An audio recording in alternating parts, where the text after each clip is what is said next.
In the Tajik capital Dushanbe, the Supreme Court banned an opposition movement known as Group 24, labelling it an extremist organisation.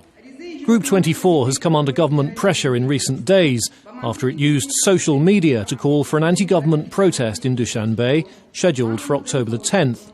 Much of Tajikistan lost access to the internet after the protest plans were widely publicised, but Tajik authorities say they are not behind the blackout.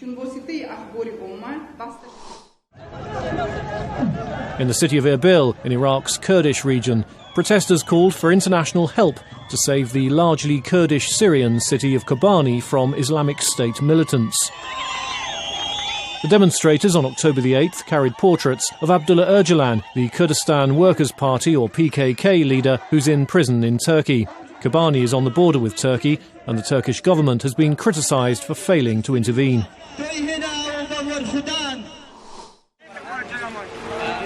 In Peshawar, northwest Pakistan, friends and relatives greeted pilgrims returning from the Hajj in Mecca. Some 200 people returned from Saudi Arabia on the first flight to Peshawar after the annual pilgrimage. Officials said that tight security measures were in place after several shooting incidents were reported around the airport in recent weeks.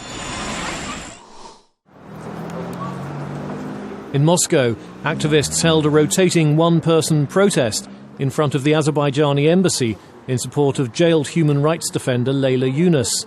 The director of the Baku-based Institute for Peace and Democracy, Yunus was detained in Azerbaijan in July on charges of fraud and treason. Her husband, Arif Yunus, was arrested with her. Their arrests came amid a sweeping crackdown on opposition activists in Azerbaijan.